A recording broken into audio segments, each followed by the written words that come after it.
안녕하세요. 미션 인터뷰 시간입니다. 이 시간은 대구 경북 지역의 교계 지도자들 모시고 말씀 듣는 순서인데요. 오늘은 대신대학교 김인환 총장님 모셨습니다. 총장님 안녕하세요. 안녕하십니까. 반갑습니다. 예, 제가 총장님이라고 불러드리긴 했는데 아직 취임식 하신 건 아니죠? 예, 그러나 공식 의무는 시작되었습니다. 예, 여기가 대신대 강당이자 예배당인 거죠? 예, 그렇습니다. 예, 여기서 이제 곧 취임식이 열릴 텐데 취임식은 언제 예정돼 있습니까? 예, 3월 3일 날, 월요일 날 오전 11시에 하기로 계획되어 있습니다. 예, 김인환 총장님 하면 총신대 총장을 지내셨기 때문에 많은 분들이 김인환 총장 하면 총신대 총장 이렇게 알고 계신 분들이 많으실 거예요. 한평생 뭐 거의 총신대 교수로 총장으로 이렇게 봉직을 하신 거죠? 예, 그렇습니다. 제가 미국에서 유학을 마치고 1982년도부터 총신대학교에 그 전임 강사로 시작해가지고 제가 총장직을 역임했고 그리고는 정년 보장 교수로 정년 퇴임을 2011년 8월 말로 했습니다. 그러면 총신대 재임하신 기간이? 뭐 한 30여 년이 넘는 것 같습니다. 넘고 그 이후로도 명예교수로 그동안 개수의 총신대 강의를 하다가 이번 대신대학교 부름받고 제가 왔습니다. 장로교 합동 측의 대표적인 신학대학이 바로 총신대 아니겠습니까? 예, 그렇습니다. 그 총신대에 뭐 거의 산증인이라고 봐도 될 것 같아요. 예, 그렇습니다. 특별히 총신대학하고는 저하고는 인연이 참 깊습니다. 왜냐하면은 우리 총신대학교가 사실은 그 평양신학교를 개성하지 않습니까?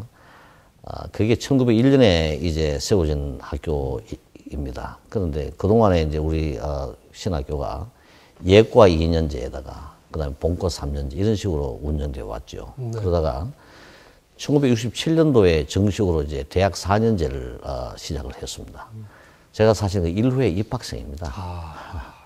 그리고 제가 군대를 제대하는 바람에 1회 졸업생 되지 못했지만은 잠깐 군대를 제대하고 난 다음에 제가 이제 학교를 공부하고 또 외국 가서 공부하고 난 다음에 총신대 출신으로서는 처음으로 제가 교수로 부임을 했고 또 총신대학 출신으로서는 제가 처음으로 총장에 취임을 한 그런 관계이기 때문에 상당히 참 총신대학하고 저하고는 아주 인연이 굉장히 깊은 그런 학교입니다. 그 총신대 총장까지 지내시다가 이제 대신대로 총장으로 이제 오셨고 취임식을 앞두고 계신데 이제 서울에 주로 계시다가 지방에 이제 와 보시니까 어떻습니까? 대구 경북 지역에 뭐 연고라도 있습니까? 예, 이 지역은 사실 고향입니다. 원래 이제 출생지는 이 경주 근방에 있는 그 운대라는 작은 마을이었습니다. 제가 거기에 초등학교를 마치고 그 다음에 저희 아버님께서 여기 경산 암양면 신천동에 있는 그 메노라이트 학교라고 있습니다. 그게 사실은 미국 메노라이트 교단에서 이제 전쟁 고아들을 위해서 세운 그 학교인데 전국 고아원에서 이제 그 학생을 선발해가지고 중학교, 고등학교를 교육시키는 그런 학교입니다. 그 학교에 저희 아버지가 부임하셨거든요. 그래서 저는 사실 그곳에서 요 경산 중학교에 제가 다녔습니다. 아, 그랬어요? 예, 그리고 또 그 후에 제가 고등학교를 또 대구에서 졸업을 했거든요. 그래서 항상 이 지역을 늘 이제 버스로 통학을 하고 또 걸어서도 다니고 기차로도 다니고 뭐 이랬던 지역이라서 사실은 제 고향에 온 거죠. 예. 고향에 다시 오신 거네요. 예, 그랬습니다. 전혀 뭐 낯설거나 그러지 않으시고요. 뭐 전혀 그렇진 않습니다. 대신대에서는 뭐 같은 신학대 총장을 하셨으니까 뭐 옆에서 보고 듣고 하셨을 텐데 어떤 신학대라고 생각하고 지금 파악하고 계십니까? 예, 사실은 이 대신대학교가 우리 합동측 산하의 이제 인준신학대학교입니다. 그래서 제가 총신대학교 교수로 또 총장으로 재직하는 동안에 이 대학교에 관한 내용을 제가 상세히 들어왔고 또 총회적으로도 항상 이 관심의 대상이 되는 학교인 만큼 우리가 내 말 잘 알고 있죠. 어쨌든 대신대학교가 상당히 참 역사가 깊은 학교 중에 하나입니다. 그렇죠. 옛날 이 학교가 이제 정식 대학교로 인간하지 않았지만은 어쨌든 대구 신학교라는 이름으로 이 지역에 많은 목회자를 배출을 했습니다. 그 중에 저희 아버님도 그 중에 한 분이세요. 아, 그랬어요. 비록 졸업은 우리를 공부시키는 졸업은 못 하셨지만은 이 신학교를 다닌 이제 경험이 있고 또 이 대학교는 뭐 우리 총신과는 신학적인 그 정체성을 같이 하고 신학의 맥도 같이 하고 또 교단의 인재를 배출하는 매우 중요한 지방 한 대학교로서의 자리매김을 하고 있었기 때문에 제게는 그렇게 생소한 대학교는 아니다. 그렇게 말씀드릴 수가 있겠습니다. 예. 근데 요즘 뭐 일반 대학도 뭐 대학들이 다 어렵다고 그러잖아요. 특히 지방대가 어렵다고 하고요. 그러니까 뭐 신학대는 지방 신학대가 어려울 수밖에 없는데 재정적으로 또 대신대가 상당히 어렵다 그래요. 예, 뭐 와보니까 듣던 바보다는 좀 나았습니다만 그래요? 상당히 참 어려움이 많은 것 같습니다. 특별히 교육부에서의 중원하는 그 구조 개혁 여기와 맞물려 가지고 있고 또 저출산율로 인한 이 학력 인구의 또 급격한 감소 이런 걸로 인해 가지고 학생 모집이 굉장히 어렵고 또 그와 더불어서도 뭐 정치가들이 이 현실성이 없는 이 반값 등록금 우리 국민들이 뭐 공짜 좋아하는 것이 한국민의 민족성이니까 공짜라면 양념물도 받아 마신다는 게 우리 민족이지 않습니까? 그리고 뭐 반값 등록금 다 좋아할 그런 일이긴 하지만 사실 대학 운영으로서는 전혀 현실성이 없는 그런 정책이거든요. 그래서 이런 정책으로 인해 가지고 사실은 이 뭐 대신대학교뿐만 아니라 지방의 모든 대학교가 다 아주 어려움을 겪고 있죠. 그래서 뭐 지원율의 급격한 감소 또 대학 구조 조정을 통해 가지고 뭐 지방 대학교를 폐쇄한다는 그런 이제 정부의 방침 또 뭐 이 재정을 확보하지 못한 또 뭐 우리 한국 사회가 지금 기여 입학제를 아직까지 허용하지 않지 않습니까? 기부 입학제.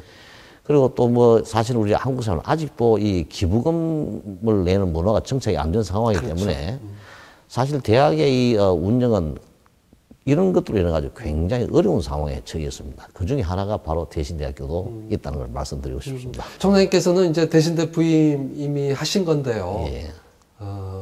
지방 신학대로서 좀 어떻게 이 대학을 가꾸고 싶으십니까? 무엇보다도 사실은 신학대학교는 이 교회와 아주 밀접한 관련을 가지지 않으면 이 피차 유익하지 못하죠.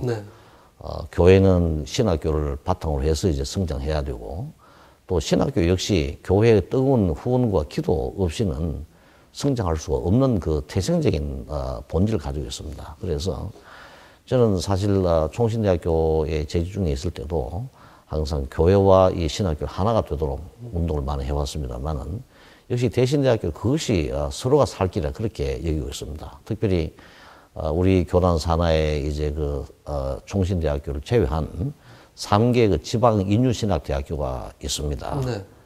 교육부 인간한 인준신학대학교 있는데 그게 공교롭게도 하나는 영남 지역에 또 다른 하나는 호남 지역에 또 다른 하나는 이 중부 지역에 그렇게 위치하고 있습니다. 그래서 아무래도 이 대신대학교가 이제 영남 지역에 위치하고 있으니만큼 이 대구 경북뿐만 아니라 경남, 울산, 부산 이런 등지에 소위 영남 지역 전체 그리고 영남이 배출한 그 목회자들 전체를 대상으로 해가지고 이 대신대학교가 그 교회를 부흥시키고 성장시키는 구심체로서의 역할을 하는데 우리가 총력을 기울일 작정입니다.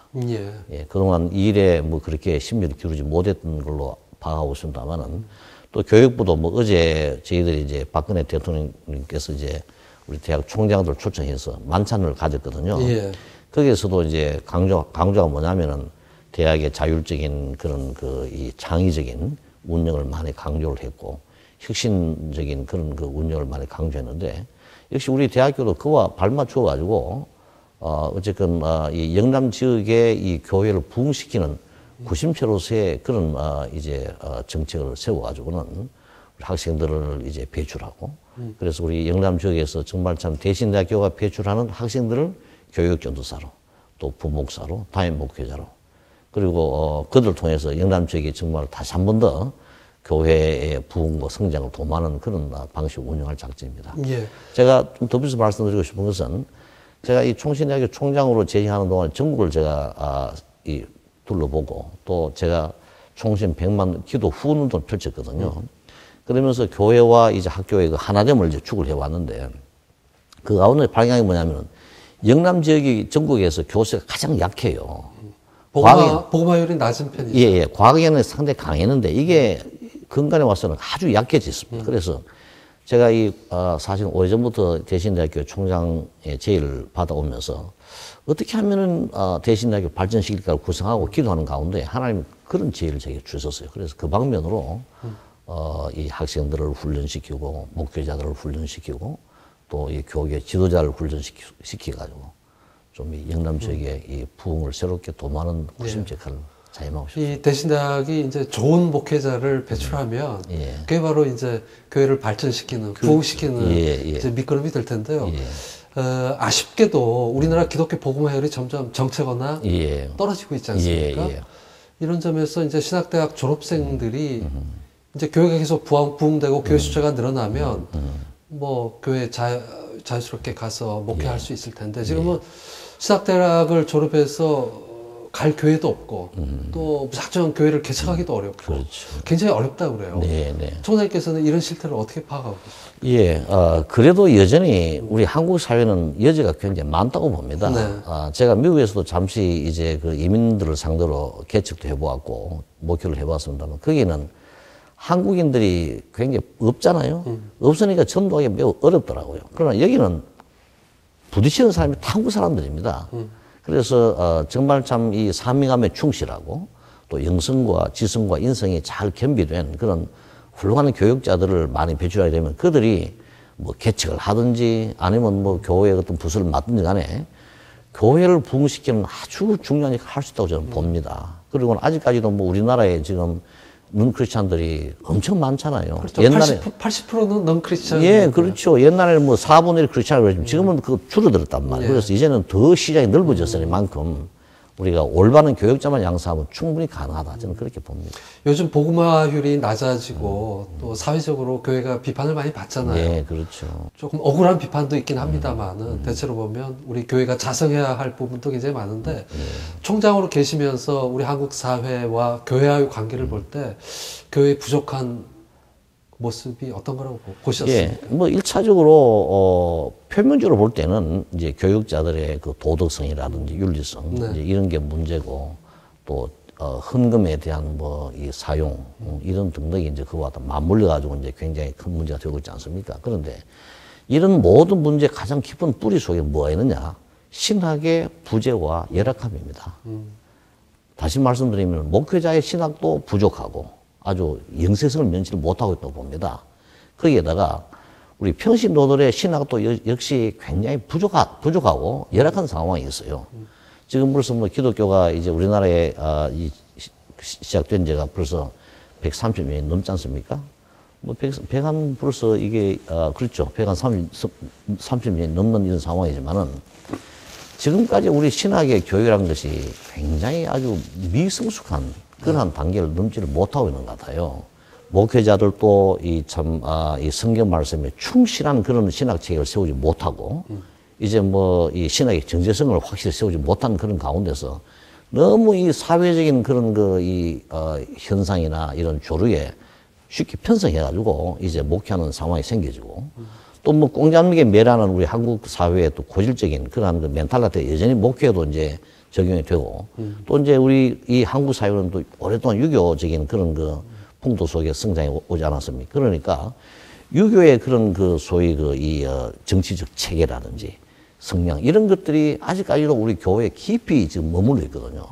거기다가 또 샤머니즘적인 그런 요소들, 또 불교적인 요소들, 이런 뭐 잡탕들이 아직 여전히 우리 목회자들과 교인들의 뇌리 속에 그대로 남아있단 말이에요. 그러므로 결국 오늘날에 이런 그 부조리를 저는 창출하고 있다고 저는 그렇게 보는 겁니다. 그래서 문제점을 이제 다각적으로 분석해 주셨는데 교회가 이제 회복해야 되는 거 아닙니까? 신학을 비롯해서 기본적으로 회복해야 될 여러 가지 분야가 있는데 총장님 보시기에 더군다나 이제 대구 경북 지역은 이념적으로는 굉장히 좀 보수화되어 있는 상당히 보수성이 강한 그런 지역 아니겠습니까? 그런 측면에서 좀 교회가 가장 우선적으로 회복해야 할 부분은 어디에 있다고 보십니까? 사실은 기독교의 그 신앙은 근본적으로 이 성경 말씀, 우리가 소위 성경은 오류가 없는 하나님의 참 영감된 말씀을 보지 않습니까? 그러므로 성경 말씀에 기초한다는 차원에서는 보수적이에요. 그렇죠. 그러나 이 성경 말씀은 지속적으로 사회의 변형을 요하고 있다 이 말씀이에요. 사회의 무슨 성향에 따라 말씀을 바꾸는 것이 아니고 성경 말씀에서 하나님의 창조 경륜과 구속 경륜을 통해 우리에게 보여주신 그 이 패러다임이나 혹은 비전은 항상 우리의 중요한 과제로 남아있어요. 그것을 실현하는 한은 기독교는 근본적으로 진보적입니다. 네. 이 본질을 우리가 외면하면 안 된다는 이야기입니다. 그래서 우리 그 교회가 그야말로 성경적인 세계관을 보다도 굳건하게 세워가지고는 성경이 지향하는 바로 그 문화를 새롭게 창출하고 네. 또 변정하는 여기에서 우리는 교회 회복을 다시 한 번 더 추진해야 하지 않겠나. 또 그럴 수 있는 인력을 우리가 확보를 하고 인재를 양성하고 또 그럴 수 있는 새로운 여러 가지 참 인식의 변화라든지 또 이 삶의 변화 이런 것들을 추구하는 가운데 그야말로 우리 한국 사회도 소실 사회 자체가 이상적인 사회는 아니잖아요. 또 범죄가 많고 수없이 참 부조리한 요소들이 많은데 이것을 성경적인 이 가치관으로 이제 전환함으로써 그것을 본질적으로 변화시키는 바로 거기에 우리 한국 교회의 부흥의 방향이 있고 또 책임이 있다 저는 그렇게 봅니다. 성경의 본질로 돌아가면 예. 개혁 정신 예. 이것도 당연히 수밖에 없다. 예, 그렇죠. 예. 예. 이런 점을 우리가 간과하면 안 될까요? 간과하면 안 되죠. 그러니까 이제 중요한 건 신학적으로 그걸 교회에서 네. 가르치고 네. 일반 평신도들에게도 그걸 각인시키는 이런 작업들이 이제 굉장히 필요하다. 그렇죠. 가장 중요. 그다음에 삶에 대한 그 실천이 가장 중요합니다. 그렇죠.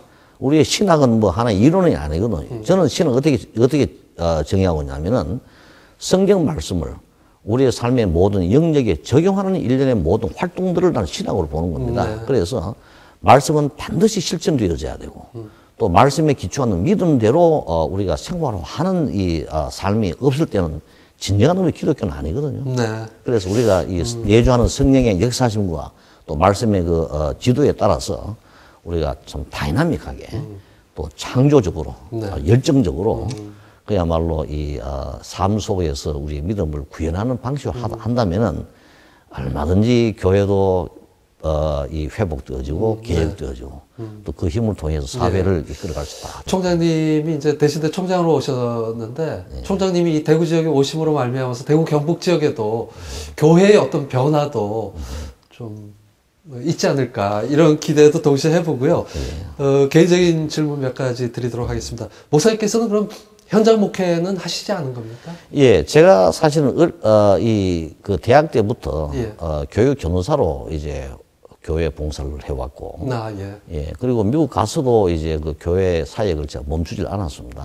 그리고는 제가 총신의 교수로 부임하고 난 다음에는 이제 부목사로, 이제 교육봉사, 협동봉사들 교회 현장과 함께 했고, 또 제가 잠시 총신대 교수직을 휴직하는 그 동안에 제가 미국에서 개척을 해보았습니다. 예. 그래서 길지도 않습니다. 한 1년 반 정도. 현장 목회 경험도 있으시죠? 예. 그리고 예. 또, 이 목사님들이 계시지 않는 곳에서 제가 또 담임 목회를 대행하는 일도 해보고 그랬습니다. 예. 그 목사님께서는 이제 신학대학을 이제 미국에서 이제 공부하셨고요. 학위도 이제 다 미국에서 받으시고 총신대 교수 총장 거치셔서. 근데 신학이 굉장히 방대하잖아요. 네, 여러 분야가 있는데 예. 총장님께서 한평생 동안 좀 특별히 전문화하신 분야는 어느 쪽이십니까? 예, 저는 넓게는 성경 신학이고요. 예. 성경 신학 안에서도 이제 구약 예, 분야에 제가 치중을 많이 했습니다. 현 세태에서 현 시대의 삶 속에서 아까 목사님께서 신학이라고 하는 것은 신학이라고 하는 것은 삶에서 구체적으로 실천하는 거다 이런 말씀해 주셨는데 지금 목사님께서 한평생 동안 공부하신 그 신학을 바탕으로 현대 사회 속에 살고 있는 사람들이 이 구약에서 좀 본받아야 할 점, 핵심적인 가치 하나만 좀 꼽자면 어떤 게 있겠습니까? 저는 무엇보다 하나님에 대한 경외죠.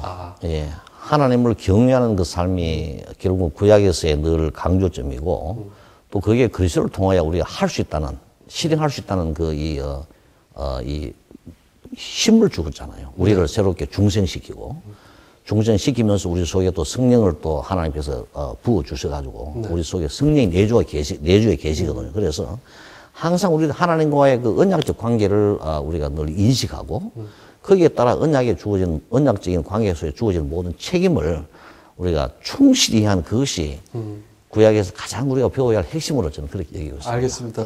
귀에 쏙 들어오는데요. 예. 그 한 33년 동안 이 후학들을 양성하셨는데 전국 어디를 가더라도 다 그 배출된 신학생들이 다 이제 목회하실 거 아니에요. 뭐 그렇죠. 어느 교회 뭐 되게 어느 지역을 가더라도 다 그 가르친 학생들, 신학생들 다 만날 텐데 어떠세요? 그건 뭐 우리 국내뿐만 아니고 세계 어디를 가더라도 다 우리 제자들이 우리 동문들이 있고 다 그렇습니다. 빈몸으로 그냥 다니셔도 될 것 같아요. 뭐 입만 가지고 다니더라도 우리 제자들이 잘 먹여주고 그러더라고. 여담입니다만. 보람이 많으시겠어요? 예, 참 보람됩니다. 가장 보람된 순간은 어떤 것이었습니까? 뭐 가장 보람된 순간은 사실 참 이 인간적인 차원에서 말씀드리자면은 그동안 제가 참 심혈을 기울여서 양육했던 그 제자들이 교수로서 혹은 목회자로서 선교사로서 지금도 자기들의 어떤 개인적인 탐심이나 이익을 전혀 배려하지 아니하고 제가 가르치는 대로 충성 다하는 그 모습 볼 때 정말 감개무량합니다. 그럴 때도 있지만 때로 교회가 분열되기도 하고 목회자가 비판받기도 하는 상황이 벌어지기도 하는데 그럴 때는 굉장히 가슴 아프죠. 가슴 아프고 뭐 어떻게 하면 제가 좀 그들을 도울 수 있겠나 하는 그런 마음을 사실은 제가 그런 심정에서 유명한 그 제자교회 제가 이 설교도 한 9개월 동안 했습니다. 뭐 정말 참 굉장히 힘든 과정이었지만 저는 그 나름대로 많은 보람을 느끼고 있습니다. 비록 제 역량이 부족해서 해결은 못했습니다만. 네. 총장님 뭐 여러 가지 일을 해오고 계신데요. 그래도 현직에 또 이 선교 활동도 하시는데 사단법인 참 좋은 친구들 이사장도 맡고 계신데 이건 선교 봉사단체인가요? 이거는 사실 노숙자 지원 단체입니다. 원래 서울역을 중심으로 해가지고, 이 사랑의 등대 혹은 예수 사랑 선교회를 이제 창립해가지고 봉사하던 김범건 목사님이라고 계십니다. 지금도 그분이 아주 활동을 많이 하시는데, 제가 그분을 이제 만난 지 한 90년대 한 초반 정도 되지요. 그 후로 뭐 총신대 제가 봉사한 동안에 간간히 만나고 또 뭐 교제를 해오고 저도 가서 또 봉사도 그렇게 했는데, 제가 총장 이 교수로 정년 퇴임을 하고 난 다음에 이분이 좀 어려워졌어요. 뭐 사회적으로 또 이 노숙자 이 사역에 대한 인식이 많이 이제 좀 안 좋아지고 이래서 어려워지게 되는데, 그래서 저보고 좀 도와달라 그러길래 가서 보니까 법인이 없어요. 그래서 제가 법인을 만들었습니다. 사단법인을 만들어가지고 제가 노숙자 지원 사역을 그동안 해왔죠.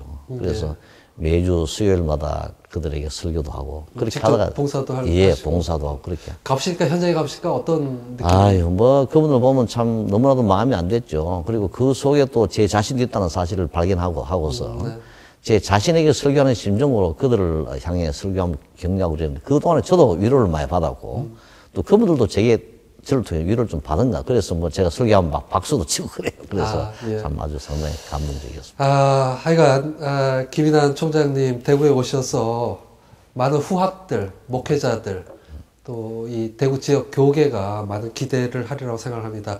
마지막으로 성경 말씀이 뭐 다 귀한 말씀들이지만 그 중에서 한 구절 꼽으신다면 어떤 구절이 있는지 좀 소개해 주시면서 이 시간 마무리하도록 하겠습니다. 사실 제게는 세 구절이 있습니다. 첫째는 잠언 22장 4절의 말씀이고요. 겸손과 여호와의 경외의 보응은 재물과 영광과 생명이라는 말씀을 제가 중시하고 있습니다. 그리고 다음 두 번째는 마태복음 6장 33절인가요? 너희는 먼저 그의 나라와 그의 의를 구하라. 결국 이게 뭐 두 절수가 같은 맥락의 말씀이고, 그다음에 마지막으로는 제가 이 미국 유학 갈 때 금식하면 하나님께 많은 것을 간구할 때 주신 그 응답의 말씀이었습니다. 그게 뭐냐면은 로마서 8장 31절 이하의 말씀입니다. 그런 점 우리가 무슨 말 하리요? 하나님 우리와 함께 하시면 누가 우리를 대적하리요?